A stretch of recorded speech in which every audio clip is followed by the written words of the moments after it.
할렐루야. 오늘 본문 말씀 1절에 보면 두 대로가 나오는 것을 봅니다. 두 대로. 우리 삼천포 가는 그 대로, 사천대로, 또 진주에서도 쭉 하동 쪽으로 가는 그 대로를 갖다가 경서대로라 이렇게 되어 있더라고요. 그래서 대로, 두 대로가 이렇게 나오는데 이야기한 것처럼 큰 길, 대로라고 하는 뜻이 아니고 오늘 1절 말씀해 보면 두 대로가 나오죠. 어떤 대로입니까? 여호와의 명령대로, 또 하나는 그 노정대로라고 이렇게 되어 있습니다. 그래서 제가 말씀을 묵상하는 가운데 보니까 이 대로라고 하는 것이 생각이 났습니다. 그래서 오늘 여호와의 명령대로라고 하는 제목을 이렇게 정하였는데 처음에는 명령대로 노정대로라고 이렇게 제목을 정해봤습니다. 아무튼 이 두 대로가 나오는데 왜 이렇게 제목을 이것으로 삼았는가? 왜 삼았을 것이라고 생각합니까? 알 수가 없죠. 설교자 마음이 그랬습니다. 그렇죠? 지금 이스라엘 자손의 온 회중이 출애굽한 지 한 달 되었을 때에 머물렀던 곳이 바로 엘림과 시내산 사이에 있는 신광야에 이르러서 거기에 한 달 되어서 머물렀습니다. 거기에 양식이 없어서 그들이 또 모세의 형 아론을 원망했습니다. 우리 지난주에 살펴보았죠. 그래서 하나님께서 그들이 그 양식 때문에 원망하고 불평하게 되니까 하나님께서 모세를 통하여 그들에게 양식을 아주 그냥 막 진리도록 매일 먹을 수 있도록 그렇게 만나를 내려 주었습니다. 만나와 함께 그 한 달 동안 그들이 이 사이에 고기가 계속해서 낑겨 있을 정도로 메추라기를 계속해서 하나님께서 공급해 주셨습니다.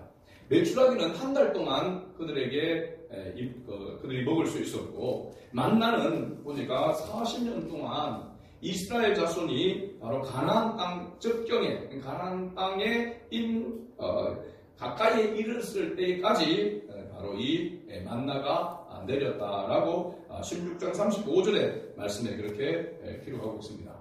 이 신광야에서 오늘 17장 1절에 보면 어디에 이르게 되었습니까? 어디에서 장막을 치게 됩니까? 르비딤이라고 하는 곳에 장막을 칩니다.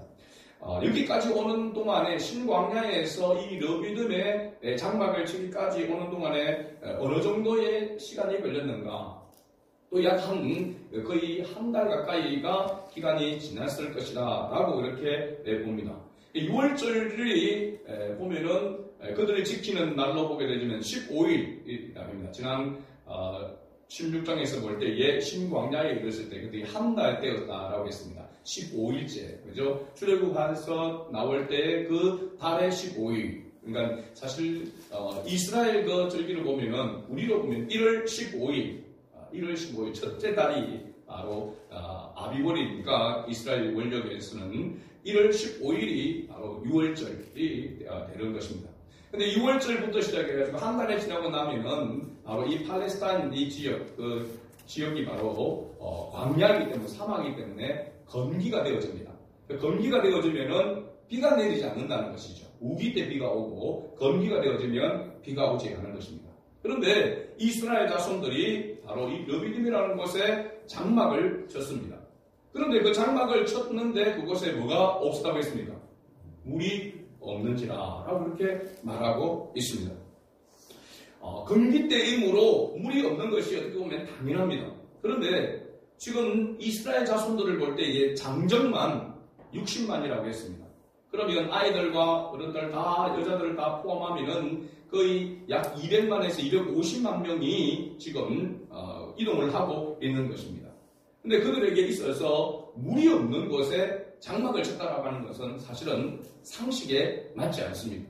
물이 없는 곳에서 어떻게 12명도 아니고 200만 명이나 되는 이상이 되는 그 수많은 사람들이 그곳에 머물러서 생활할 수가 있겠느냐 말이죠. 사실은 보면 말이 안 되는 것입니다. 그런데 우리가 오늘 제목에서 보았지만 여호와의 뭐대로? 명령대로. 그리고 그 노정에 따라서, 노정이라고 하는 것은 예정된 그 길을 따라서 거기에 르비딤의 장막을 쳤다라고 하는 사실입니다. 그러면 누가 이곳으로 인도한 것입니까? 당연히 여호와 하나님께서 지금 온 이스라엘 자손, 온 회중들을 지금 이 르비딤으로 인도했다라고 하는 것을 알 수 있습니다. 구체적으로 이야기하면은 여호와께서 세운 지도자 모세를 통하여 이스라엘 자손들을 여기까지 인도했다라고 이렇게 말할 수 있습니다. 그런데 하나님의 명령대로 하나님의 뜻을 따라 여기에 왔는데 불구하고 거기에 뭐가 없었습니까? 물이 없었다라고 하는 사실입니다.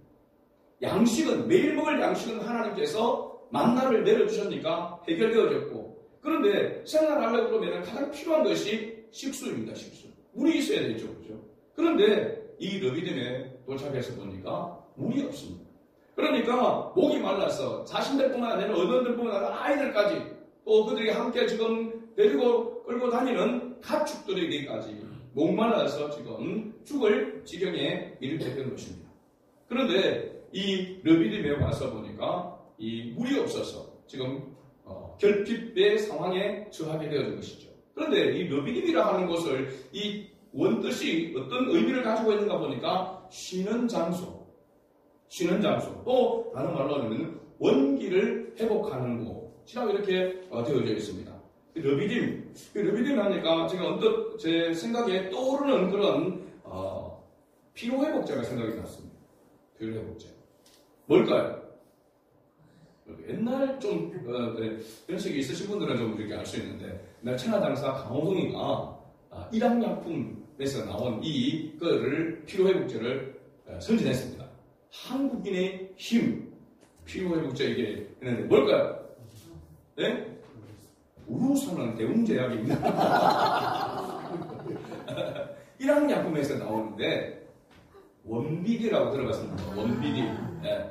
한국인의 임 원비디. 그래서 제가 인터넷 찾아보니까 옛날 그 광고가 나오더라고요. 보니까 그 CF 그리고 보니까 강호동인 것 같아요. 강호동이 뭐 천하장사 옛날 하고 난 다음에 그 힘. 그래서 원기를 회복하는 피로 회복제, 자양강장제, 바로 원비디. 이 원비디가 원기를 회복하는 르비딤하고 같다라는 생각이 이렇게 들었습니다. 그래서 어떻게 보면 이 르비딤이 원비디의 원조라라고 이렇게 생각할 수도 있습니다. 아무튼 원기를 회복할 수 있는 곳, 쉴 수 있는 그런 장소라고 하는 그런 의미를 가지고 있는데 실제로는 뭐냐면 쉴 수가 없는 곳이죠.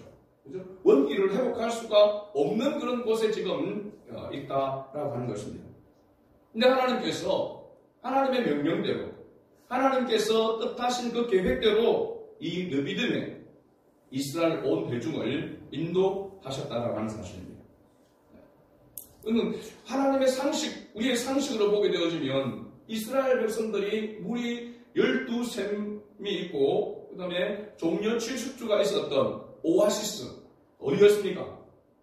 엘림이었죠. 그죠? 엘림. 그 엘림에 이스라엘 백성들이 장막을 쳤다는 걸 우리가 기억하죠. 그죠? 당연히 지금까지 보면은 매일매일 걸어오면서 또 그들이 머물렀던 그런 곳이라고 한다면은 당연히 거기에 뭐가 있겠습니까?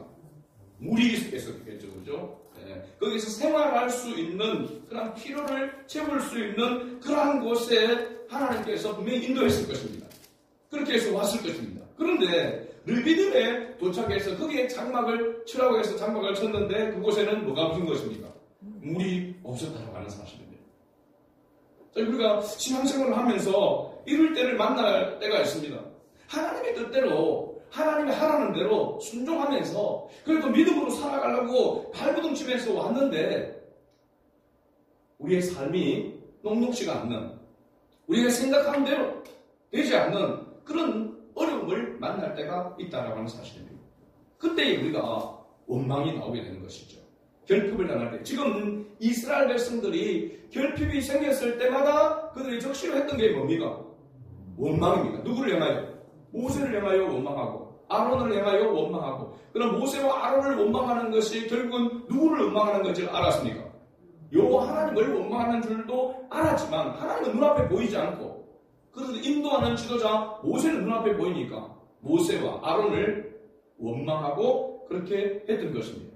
그런데 지금까지 우리가 살펴보면서 앞으로도 마찬가지지만 하나의 원리가 적용된다라고 하는 것을 알 수 있습니다. 결핍이 생겼을 때에 반드시 뭐가 나옵니까? 원망이 나오게 됩니다. 그러면 원망하게 될 때에, 원망 불평하게 될 때에 그때 여호와 하나님께서 어떻게 하셨습니까? 기적을 베푸셨습니다.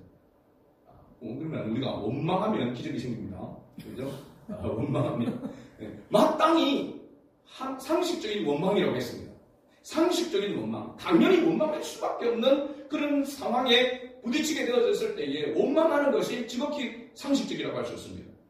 그때에 여호와 하나님께서 왜 원망하느냐라고 징계하지 아니하시고 채찍질하지 아니하시고 하나님께서는 기적을 베푸셨습니다. 만나를 내려주시고 또 여기 르비딤에서도 기적을 베푸십니다. 근데 기적을 베푸시고 그 기적을 통하여서 그들이 결핍된 것들을 문제를 해결하는 것으로 끝이 아니라 하나님께서 기적을 베푸시는 일에는 반드시 목적이 있었습니다.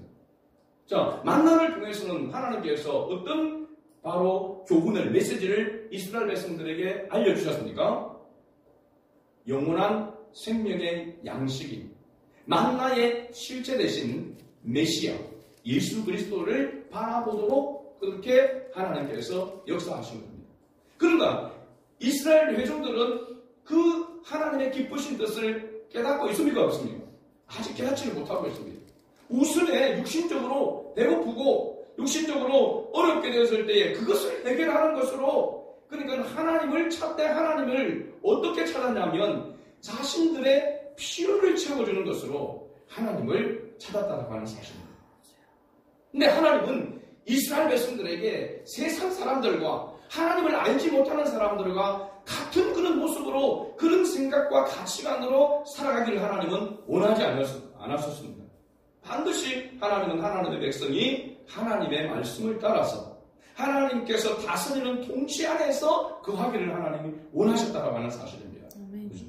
그런데 이스라엘 백성들은 그것을 아직까지 깨닫지 못하고 있습니다. 그런데 하나님은 기적을 통해서 바로 기념비적인 교훈을 이스라엘 백성들에게 하셨다는 사실입니다. 16장에서 만나 기적을 통하여서 영원한 생명의 양식인 예수 그리스도를 바라보도록 하였고, 그래서 여호와 하나님은 사람이 떡으로만 살 것이 아니요 하나님의 입에서 나오는 모든 무엇으로? 말씀으로 살 수 있다라고 하는 것을 바로 이스라엘 백성들에게 가르쳐주고 교훈을 하고 있다라고 하는 사실입니다. 하나님의 입에서 나오는 말씀이 육신이 되어 우리 가운데 오신 분이 바로 예수 그리스도인 줄 믿습니다. 그래서 오늘 본문에서도 지금까지 하나님께서 행하시는 그런 모습들을 이스라엘 자손들과의 관계 속에서 행하시는 모습을 보면은 반드시 확실한 공식이 있습니다. 그리고 그 공식과 원리가 적용되고 있다고 하는 것을 봅니다. 저는 이 공식과 원리가 오늘을 살아가는 우리에게도 동일하게 하나님께서 적용하고 계신다라고 이렇게 확신합니다. 왜냐하면 여호와 하나님은 어제나 오늘이나 영원토록 동일하신 분이기 때문에 이스라엘 백성들을 통하여 하나님이 어떤 하나님이라고 하는 것을 모델로 통하여 이스라엘 백성들을 통하여서 하나님께서 보여주셨고, 오늘 영적 이스라엘 백성이 된 예수 그리스도를 통하여 구원함을 받은 우리 모두가 하나님께서 어떻게 통치하시고 어떻게 다스리시는지, 하나님이 어떤 분이신가 하는 것을 보여주고 있는 것입니다. 그래서 바로 사도 바울이 구약의 이 이스라엘 자손들이 우리에게 뭐가 되냐면 거울이 된다고 했습니다. 교훈이 된다라고 이렇게 말하고 있는 것이죠.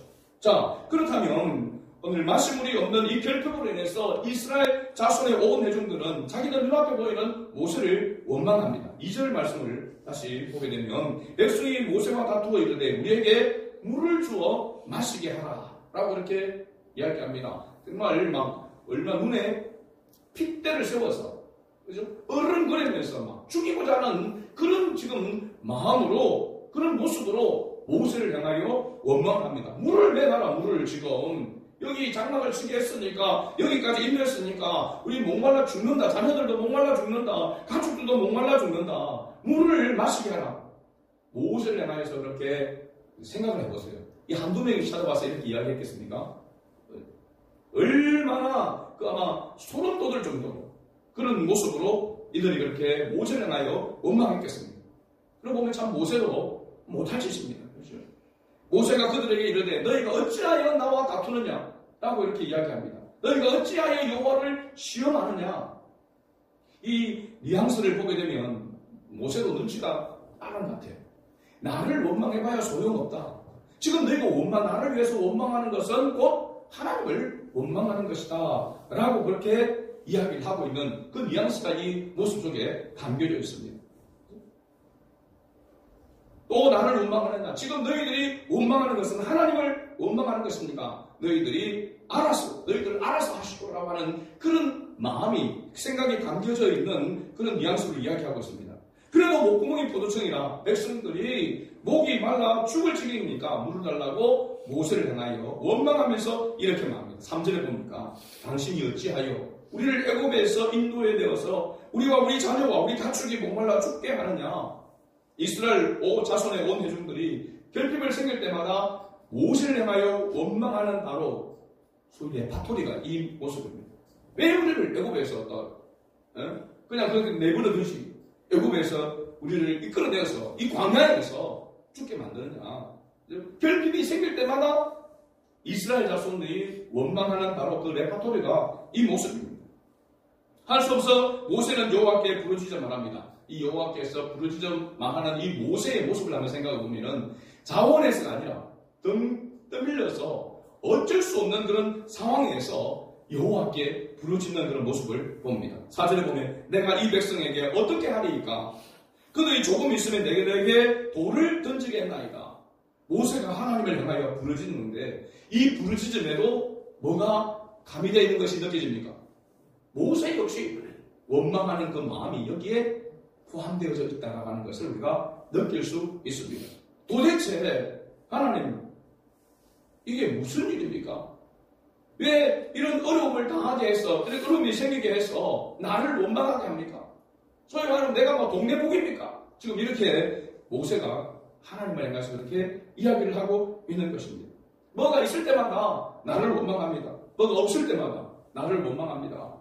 이번에는 저들이 나를 향하여 돌을 던지려고 합니다. 지금 이게 뭡니까? 당장 죽을 그런 상황에 이르게 되었다라고 하는 것을 이야기하고 있죠. 자, 모세가 하나님을 향하여, 이스라엘 자손이 모세를 향하여 이렇게 원망하는 그 부분에 대해서 하나님께서 다 들으시고 하나님께서 그 모든 상황들을 하나님은 다 알고 계십니다. 왜? 하나님의 명령대로, 하나님의 뜻대로 지금 이스라엘 백성들을 인도하고 있는 분이 요 하나님이시기 때문에 그 르비딤에 물이 건기가 되어서 물이 없는 것을 하나님이 몰랐을까요? 하나님은 아시고 계시죠. 그럼에도 불구하고 그 길로 인도하셨으니까 하나님께서 너희가 왜 원망하느냐, 목이 말라도 좀 참아라, 그렇게 하지 아니하시고 하나님께서 즉시 모세를 통하여 대안을 제시하시는 것을 봅니다. 5절 말씀입니다. 5절에 여호와께서 모세에게 이르시되 백성 앞을 지나서 이스라엘 장로들을 데리고 나일강을 치던 내 지팡이를 손에 잡고 가라. 여기 이스라엘 장로들은 그야말로 우리 장로들이 아니고 어른이들입니다. 엘드라고 하는 단어입니다. 어른, 지도자라고 하는 그런 누구죠? 그 지도자를 데리고 가라. 그러면서 하나님께서 모세에게 뭘 이야기하냐면 나일강을 치던 내 지팡이를 손에 잡고 가라 라고 이렇게 말을 하고 있습니다. 그 지팡이가 어떤 지팡이입니까? 그 지팡이가 바로 이 지팡이입니다. 지난번에 이 지팡이 생각나죠? 모세가 들었던 지팡이, 그죠? 이 지팡이를 들고 가라 라고 이렇게 이야기합니다. 홍해를 갈랐던 기적의 지팡이 아닙니까? 그죠? 모세가 양을 치면서 들었던 그 지팡이, 거기에 하나님께서 내가 너와 함께 한다는 바로 상징적인 그 물건이 이 지팡이였습니다. 그래서 이 지팡이를 들고 가라고 했습니다. 아마도 이 르비딤은, 그리고 이 르비딤에 지금 이스라엘 자손들이 모여있는데 여기서 멀지 않은 곳에, 가까운 곳에 호렙산이 있었다라고 하는 것을 알 수 있습니다. 6절의 말씀에 보면은 내가 호렙산에 있는 그 반석 위 거기서 네 앞에 서리니 너는 그 반석을 치라 라고 이렇게 말하고 있습니다. 그것에서 물이 나오리니 백성이 마시리라 라고 이렇게 이야기하고 있죠. 호렙산 하면 먼저 우리가 기억나는 것이 뭡니까? 모세가 하나님 앞에 부르심을 받을 때의 산이 호렙산이었습니다. 이 호렙산과 함께 있는 산이, 가까이 있는 산이 바로 뭐냐면 시내산이라고도 이야기를 합니다. 그 시내산에서 뭘 받게 됩니까? 율법을 받게 되고 십계명을 받게 됩니다.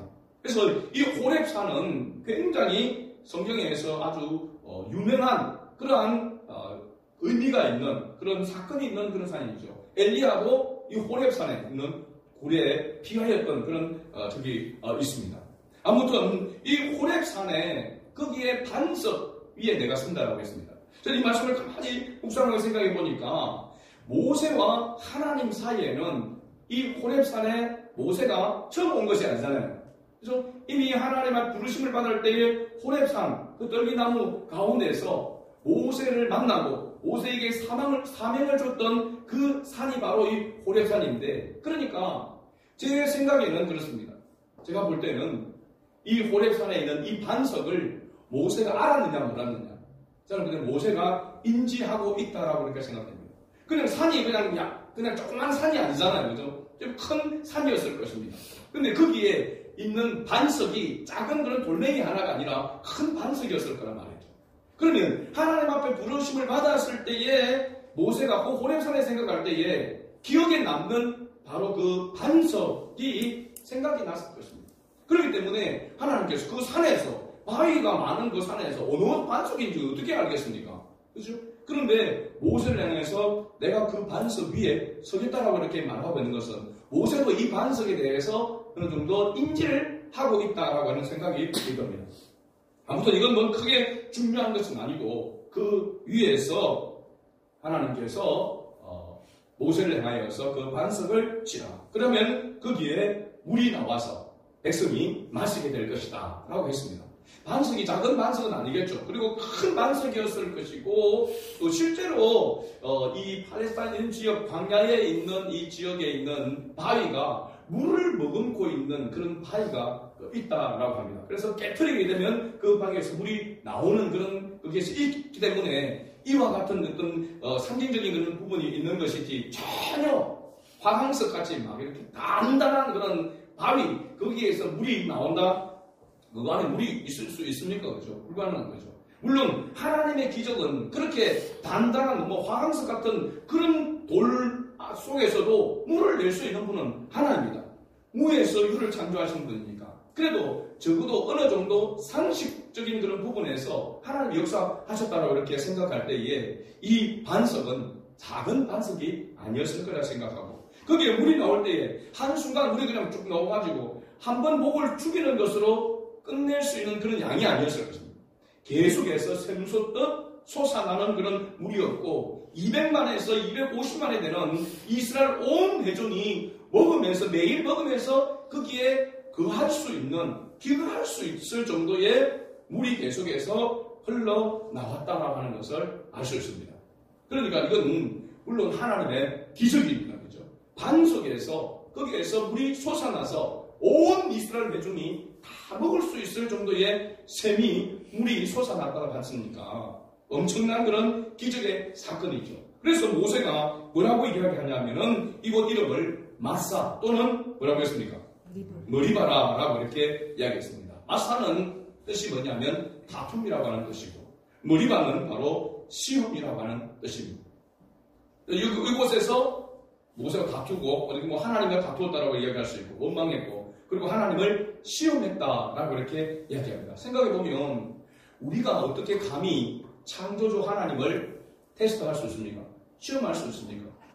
불가능한 그런 부분이라고 말할 수 있습니다. 그런데도 불구하고 이스라엘 온 회중은 이 결핍의 상태 가운데 있을 때에 여호와를 시험했다라고 그렇게 이야기합니다. 정상적으로 보면 결핍이 있을 때에 그 모든 것들을 주관하고 인도하고 이끌어 가시는 분이 여호와 하나님이시다라고 하는 믿음을 가지고 있는 사람들이라고 하면 결핍이 생기실 때 어떻게 해야 되겠습니까? 당연히 하나님을 믿고 의지해야 될 것입니다. 그러면서 하나님 앞에 구해야 되겠죠, 그렇죠? 하나님 이런 결핍 속에 있습니다. 이런 어려움 속에 있습니다. 하나님만이 문제를 해결해 줄 수 있습니다. 라고 하나님 앞에 기도하면서 하나님을 의지해야 하는 것이 마땅합니다. 그런데 지금 이스라엘 자손들은 이와 같은 수준의 신앙으로 성숙되지 못한 것입니다. 그러니까 시험했다라고 하는 것은 하나님이 우리 중에 계신가 안 계신가? 뒷부분에 나오죠. 그죠? 여호와께서 우리 가운데 계신가 안 계신가? 우리와 함께하고 있으신가? 그렇지 않은가? 라고 하는 것을 시험했다는 것입니다. 그럼 이건 뭘 상징하냐? 제가 앞에서 말씀드렸지만 이스라엘 자손들은 지금 하나님을 찾고 결핍이 생기실 때 하나님 앞에 찾고 하나님을 부르짖고 있지만은 모세도 하나님을 부르짖고 있지만은 그 하나님이 어떤 하나님으로 찾고 있느냐는 것입니다. 그건 바로 필요를 따라 찾고 있는 하나님이라는 사실입니다. 자신의 필요에 따라 찾는 하나님. 여러분 오늘 우리의 모습과 흡사하지 않습니까? 우리가 하나님을 믿는다고 하면서도 어려움이 생기고 힘든 일이 생기면은 이 문제를 해결해 줄 수 있는 나의 필요를 채워줄 수 있는 그 하나님을 찾고 그 하나님 앞에 부르짖을 때가 많이 있다는 사실입니다. 그러나 정작 하나님이 우리에게 원하시는 것은 무엇일까요? 그 결핍 속에서 하나님 원하시는 것은 무엇일까요? 그냥 원초적으로 우리의 필요를 채워주는 것이 그 때문에 하나님을 찾는 것이 아니라 하나님의 뜻이 어디에 있는지를 깨닫기를 원하신다는 사실입니다. 하나님이 어떤 분이신가 하는 것을, 하나님이 나와 어떤 분이신가 하는 사실, 그리고 이 결핍 속에서 하나님이 어떤 분이신가 하는 것을 하나님은 이스라엘 자손들을 통하여 알기를 원하고, 오늘 우리도 마찬가지입니다.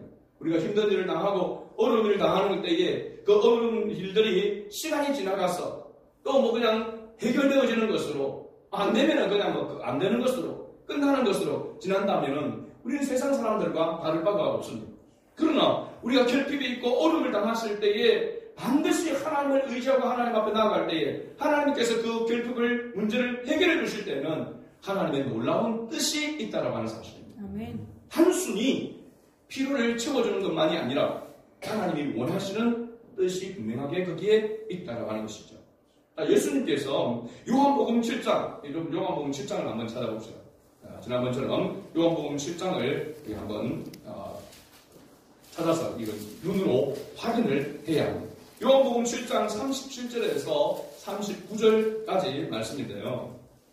한번 찾아주신 분들은 먼저 같이 한번 읽어봅니다. 명절 끝날 곧 큰 날에 예수께서 서서 외쳐 이르시되 누구든지 목마르거든 내게로 와서 마시라. 나를 믿는 자는 성경의 이름과 같이 그 배에서 생수의 강이 흘러나오리라 하시니 이는 그를 믿는 자들이 받을 성령을 가리켜 말씀하시는 것이라. 아멘. 자, 봅니다.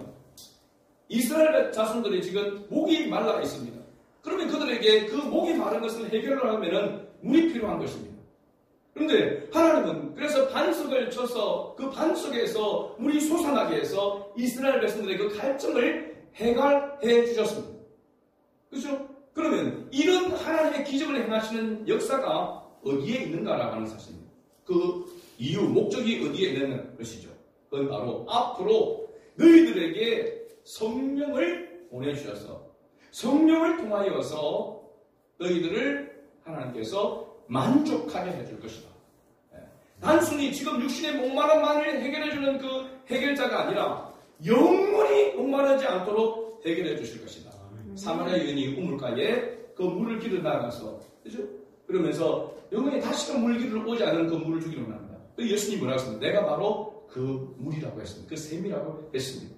그래서 주님을, 예수님을 믿는 자는 영원히 목마르지 않는다. 이 말은 뭐냐면 우리는 죄인들은 영원히 살 수가 없습니다. 영생할 수가 없습니다. 예수 그리스도가 아니고는 영생할 수가 없는 것입니다.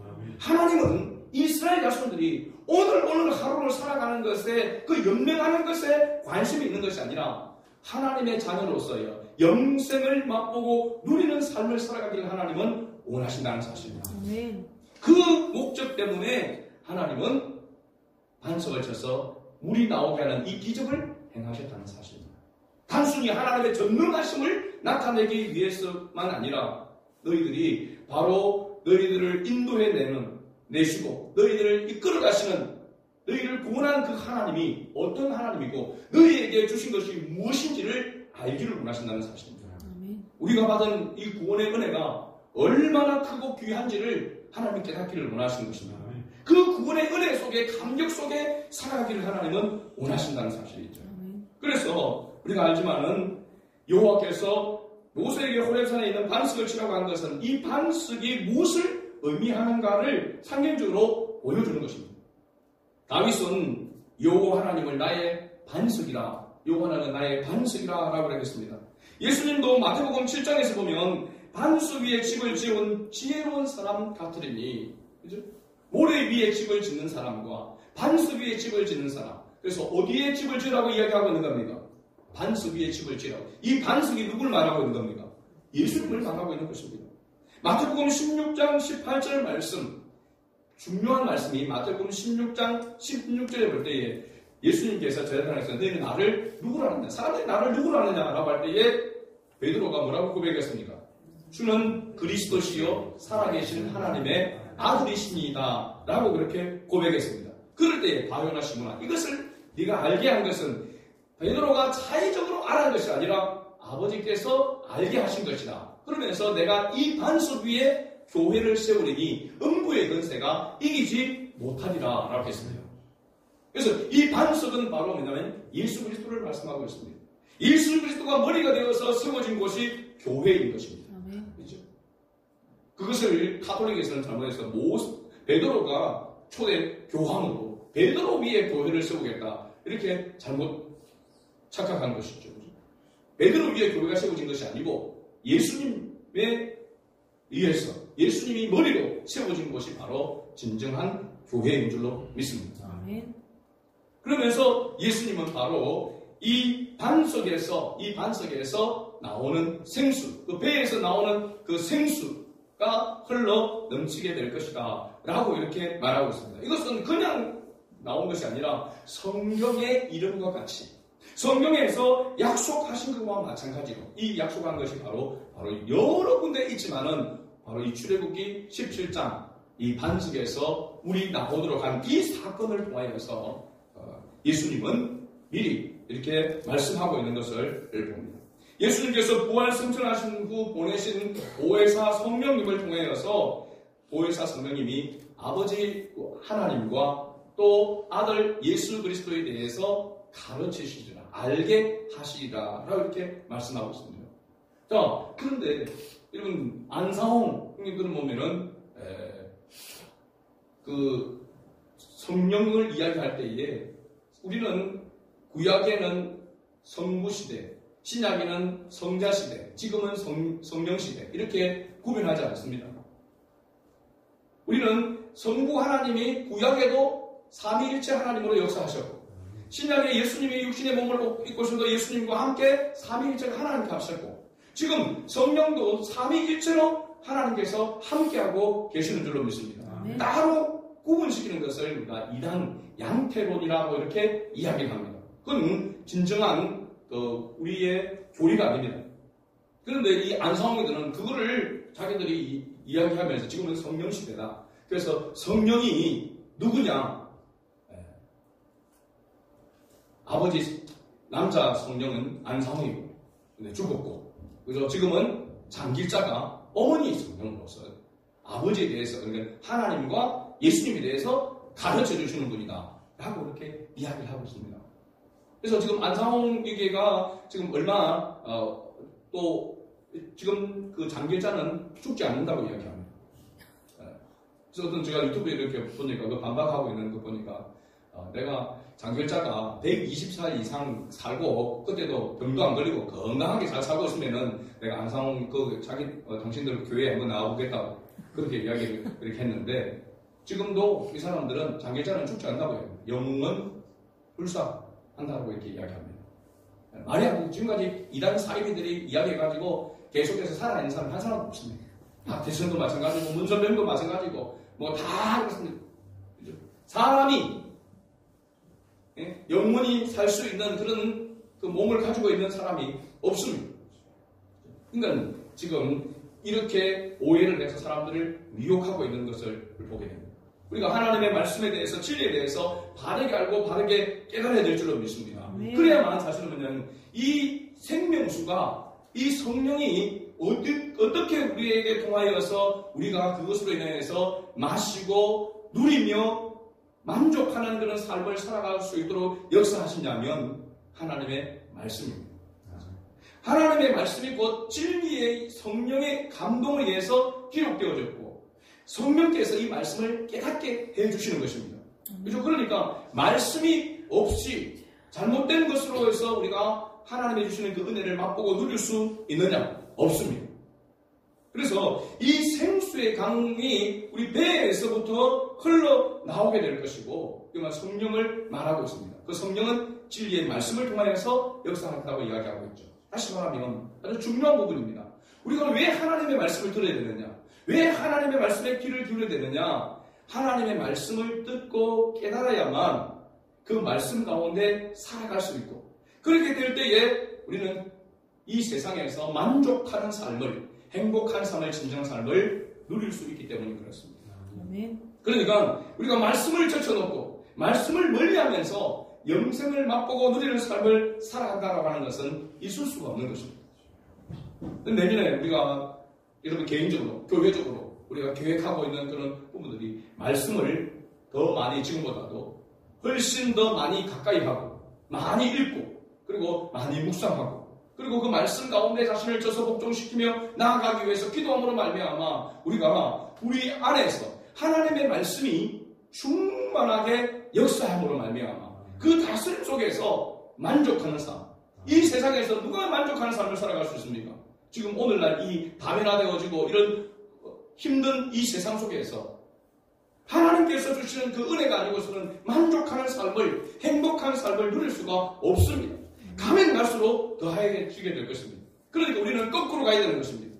그렇죠? 세상 사람들과 거꾸로 반대 방향으로 가야 되는 것이죠. 이 세상의 것에는 만족함이 없다라고 하는 것을, 여러분 혼자 살아도 잠시 만족할지 모르지만 완전 만족할 수가 없습니다, 여러분. 그렇죠? 뭐 나 혼자 산다고 하니까 정말 자기 마음대로 살아가면서 만족하는 것 같이 보이죠. 여러분 그렇게 해놓으면 안 됩니다. 여러분 청년들, 학생들. 하나님의 뜻은 하나님의 말씀 안에서 가정을 이루는 것이고, 하나님의 뜻 안에 있을 때에 만족하고 거기에 행복이 있는 것이지, 하나님을 떠나서는 절대로 행복과 만족이 없습니다. 말씀의 결론을 맺고 합니다. 모세에게 하나님께서 반석을 치라고 했습니다. 여기 치다라고 하는 히브리어 단어가 어떤 단어와 동일한 단어냐면 심판이라고 하는 단어와 동일한 것입니다. 반석을 치다, 이 치다라고 하는 것은 반석이신 예수 그리스도가 심판을 받는다는 겁니다. 그렇죠? 예수님께서 우리를 대신하여 우리의 죄를 짊어지시고 바로 십자가에서 죽으셨습니다. 심판을 받으신 것입니다. 우리를 대신하여. 그러므로 우리는 죄에서 자유함을 얻게 된 줄로 믿습니다. 그래서 그 예수 그리스도를 통하여서 우리의 계속해서 뭐가 흘러온다는 겁니까? 생수가, 영원한 생수가 흘러나온다는 것입니다. 그것이 눈에 보이는 것이 바로 하나님의 말씀입니다. 하나님의 말씀을 떠나서는 우리가 결코 하나님의 은혜 가운데 살아갈 수가 없습니다. 하나님의 말씀을 떠나서는 절대로 행복할 수가 없는 것입니다. 오늘 저와 여러분들, 하나님의 자녀로서 하나님의 명령대로 하나님의 뜻대로 살아가면서 우리도 결핍을 만날 때가 있습니다. 원치 않은 그런 결핍 때문에 때로는 원망하고 불평할 수도 있습니다. 그러나 하나님은 하나님의 백성이 그대로 머물러 있기를 원하지 않습니다. 반드시 하나님께서 그 결핍을 해결해 주시고 그 결핍을 통해서 하나님이 어떤 분이신지, 또 하나님과 우리가 어떤 관계에 있는지를 하나님은 깨닫도록 하신다는 사실입니다. 여러분 보십시오. 이 광야길을 거쳐가는 동안에 이렇게 믿음이 없는 연약한 이 어린아이와 같은, 갓 태어난 아이와 같은 이 이스라엘 온 대중들이 나중에 이 광야 40년을 거쳐가면서 가나안을 목전에 두고 있을 때에 다시 모세가 그들에게 명령할 때에 그때 이스라엘 백성들이 어떤 모습이었습니까? 이제는 온전히 주님의 말씀이라면 순종하는, 주님의 말씀이라면 따르겠습니다라고 하는 순종의 사람으로 바뀌어지고 성숙되어졌다라고 하는 것을 봅니다. 오늘 우리도 광야와 같은 세상을 살아가고 있습니다. 매일매일 삶 속에서 우리도 우리의 신앙이 성숙되어져서 주님의 말씀이라면, 주님의 명령이라면 아멘으로 순종하며 살아갈 수 있는 그 은혜, 그것을 맛보고 누리는 그런 우리 모두가 될 수 있기를 주의 이름으로 축복합니다. 아멘.